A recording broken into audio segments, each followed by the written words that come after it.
ಕರ್ನಾಟಕದಲ್ಲಿ ಆಗಿಲ್ಲ. ಯಾಕಾಗಿಲ್ಲ ಗೊತ್ತಿಲ್ಲ. 7th ಪೇ ಆಯ್ತು, 6th ಪೇ ಆಯ್ತು, IR ಆಯ್ತು, ಎಲ್ಲ ಸೌಲಭ್ಯಗಳಾಗಿದೆ.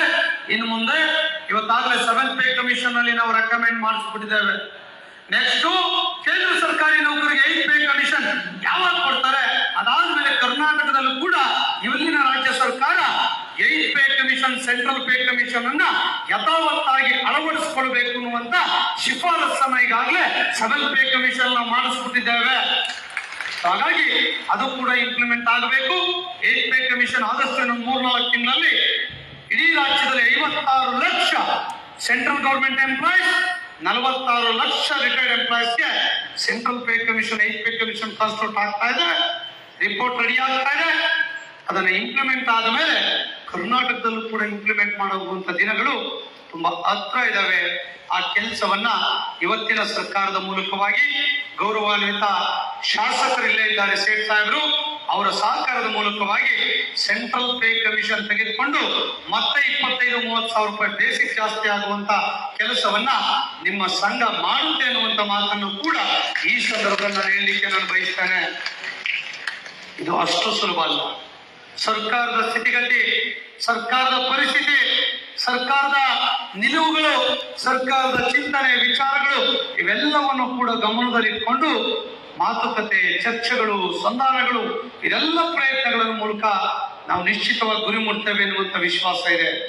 ಅನಿವಾರ್ಯ ಸಂದರ್ಭಗಳಲ್ಲಿ ಸರ್ಕಾರಗಳು ಮಾಡಲೇ ಇಲ್ಲ ಅಂತ ಅಂದ್ರೆ ಅನಿವಾರ್ಯ ಹೋರಾಟ ಮಾಡಿ ಆದ್ರೂ ಕೂಡ ನಮ್ಮ ಹಕ್ಕುಗಳನ್ನು ನಾವು ಪಡೀಲಿಕ್ಕೆ ನಾವು ಅರ್ಹರಿದ್ದೇವೆ. ಈ ವಿಚಾರದಲ್ಲಿ ಯಾವುದೇ ರಾಜ್ಯ ಆಗ್ಲಿ ಮುಲಾಜಿ ಆಗ್ಲಿ ಇಲ್ಲ ಅನ್ನುವಂಥದ್ದನ್ನು ಕೂಡ ಬಹಳ ಸ್ಪಷ್ಟವಾಗಿ ತಮ್ಗೆ ಹೇಳಲಿಕ್ಕೆ ನಾನು ಬಯಸ್ತೇನೆ. ಇವತ್ತು ಆ ತರದ ಒಂದು ಸಂಘಟನೆಯ ಕಾರಣಕ್ಕಾಗಿ 35-36 ಸರ್ಕಾರಿ ಆದೇಶಗಳನ್ನ ನಾವು ಪಡೆಯುವ ಮೂಲಕ ಇವತ್ತು ಕೆಲಸವನ್ನು ಮಾಡಿದ್ದೇವೆ ಅಂತ ಹೇಳಿಕ್ಕೆ ತುಂಬಾ ಸಂತೋಷ ಆಗ್ತದೆ. ಯೋಚನೆ ಮಾಡಬೇಡಿ, ಇತ್ತೀಚೆಗೆ ಸ್ಕೀಮ್ ಕೂಡ ಜಾರಿಗೆ ತಂದಿದ್ದೇವೆ. ಅದನ್ನೇ ಹೇಳ್ತಾ ಇದ್ದೀವಿ, ಬಿಟ್ಬಿಟ್ರು ಅಂತ ಹೇಳ್ತಾ ಇದ್ರು, ಅದನ್ನೇ ಬಯಸ್ತಾನೆ. ಅದ್ರ ಜೊತೆ ಸೆಂಟ್ರಲ್ ಪೇ ಕಮಿಷನ್ ಆಗಬೇಕು. ಇವತ್ತು ಇಡೀ ದೇಶದಲ್ಲಿ 24 ರಾಜ್ಯದಲ್ಲಿ ಸೆಂಟ್ರಲ್ ಪೇ ಕಮಿಷನ್ ದುರ್ದೈವ. ಕರ್ನಾಟಕದಲ್ಲಿ ಆಗಿಲ್ಲ. ಯಾಕಾಗಿಲ್ಲ ಗೊತ್ತಿಲ್ಲ. 7th ಪೇ ಆಯ್ತು, 6th ಪೇ ಆಯ್ತು, IR ಆಯ್ತು, ಎಲ್ಲ ಸೌಲಭ್ಯಗಳಾಗಿದೆ. ಇನ್ನು ಮುಂದೆ ಇವತ್ತಾಗಲೇ 7th ಪೇ ಕಮಿಷನ್ ಅಲ್ಲಿ ನಾವು ರೆಕಮೆಂಡ್ ಮಾಡಿಸ್ಬಿಟ್ಟಿದ್ದೇವೆ. ನೆಕ್ಸ್ಟ್ ಕೇಂದ್ರ ಸರ್ಕಾರಿ ನೌಕರಿಗೆ 8th ಪೇ ಕಮಿಷನ್ ಯಾವಾಗ ಕೊಡ್ತಾರೆ?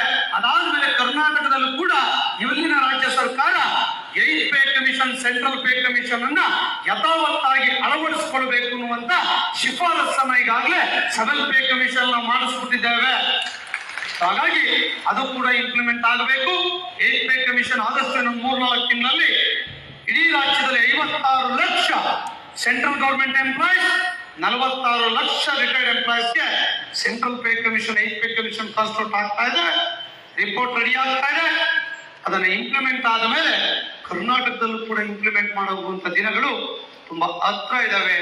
ಆ ಕೆಲಸವನ್ನ ಇವತ್ತಿನ ಸರ್ಕಾರದ ಮೂಲಕವಾಗಿ ಗೌರವಾನ್ವಿತ ಶಾಸಕರು ಇಲ್ಲೇ ಇದ್ದಾರೆ, ಸೇಠ್ ಸಾಹೇಬರು, ಅವರ ಸಹಕಾರದ ಮೂಲಕವಾಗಿ ಸೆಂಟ್ರಲ್ ಪೇ ಕಮಿಷನ್ ತೆಗೆದುಕೊಂಡು ಮತ್ತೆ 25-30 ಸಾವಿರ ರೂಪಾಯಿ ಬೇಸಿಕ್ ಜಾಸ್ತಿ ಆಗುವಂತ ಕೆಲಸವನ್ನ ನಿಮ್ಮ ಸಂಘ ಮಾಡುತ್ತೆ ಅನ್ನುವಂತ ಮಾತನ್ನು ಕೂಡ ಈ ಸಂದರ್ಭದಲ್ಲಿ ನಾನು ಹೇಳಲಿಕ್ಕೆ ನಾನು ಬಯಸ್ತೇನೆ. ಇದು ಅಷ್ಟು ಸುಲಭ ಅಲ್ಲ. ಸರ್ಕಾರದ ಸ್ಥಿತಿಗತಿ, ಸರ್ಕಾರದ ಪರಿಸ್ಥಿತಿ, ಸರ್ಕಾರದ ನಿಲುವುಗಳು, ಸರ್ಕಾರದ ಚಿಂತನೆ, ವಿಚಾರಗಳು ಇವೆಲ್ಲವನ್ನು ಕೂಡ ಗಮನದಲ್ಲಿಟ್ಟುಕೊಂಡು ಮಾತುಕತೆ, ಚರ್ಚೆಗಳು, ಸಂಧಾನಗಳು ಇದೆಲ್ಲ ಪ್ರಯತ್ನಗಳ ಮೂಲಕ ನಾವು ನಿಶ್ಚಿತವಾಗಿ ಗುರಿ ಮುಟ್ತೇವೆ ಎನ್ನುವಂತ ವಿಶ್ವಾಸ ಇದೆ. ಅನಿವಾರ್ಯ ಸಂದರ್ಭಗಳಲ್ಲಿ ಸರ್ಕಾರಗಳು ಮಾಡಲೇ ಇಲ್ಲ ಅಂತ ಅಂದ್ರೆ ಅನಿವಾರ್ಯ ಹೋರಾಟ ಮಾಡಿ ಆದ್ರೂ ಕೂಡ ನಮ್ಮ ಹಕ್ಕುಗಳನ್ನು ನಾವು ಪಡೀಲಿಕ್ಕೆ ನಾವು ಅರ್ಹರಿದ್ದೇವೆ. ಈ ವಿಚಾರದಲ್ಲಿ ಯಾವುದೇ ರಾಜ್ಯ ಆಗ್ಲಿ ಮುಲಾಜಿ ಆಗ್ಲಿ ಇಲ್ಲ ಅನ್ನುವಂಥದ್ದನ್ನು ಕೂಡ ಬಹಳ ಸ್ಪಷ್ಟವಾಗಿ ತಮ್ಗೆ ಹೇಳಲಿಕ್ಕೆ ನಾನು ಬಯಸ್ತೇನೆ. ಇವತ್ತು ಆ ತರದ ಒಂದು ಸಂಘಟನೆಯ ಕಾರಣಕ್ಕಾಗಿ 35-36 ಸರ್ಕಾರಿ ಆದೇಶಗಳನ್ನ ನಾವು ಪಡೆಯುವ ಮೂಲಕ ಇವತ್ತು ಕೆಲಸವನ್ನು ಮಾಡಿದ್ದೇವೆ ಅಂತ ಹೇಳಿಕ್ಕೆ ತುಂಬಾ ಸಂತೋಷ ಆಗ್ತದೆ. ಯೋಚನೆ ಮಾಡಬೇಡಿ, ಇತ್ತೀಚೆಗೆ ಸ್ಕೀಮ್ ಕೂಡ ಜಾರಿಗೆ ತಂದಿದ್ದೇವೆ. ಅದನ್ನೇ ಹೇಳ್ತಾ ಇದ್ದೀವಿ, ಬಿಟ್ಬಿಟ್ರು ಅಂತ ಹೇಳ್ತಾ ಇದ್ರು, ಅದನ್ನೇ ಹೇಳ್ತಾ ಇದ್ದೀವಿ.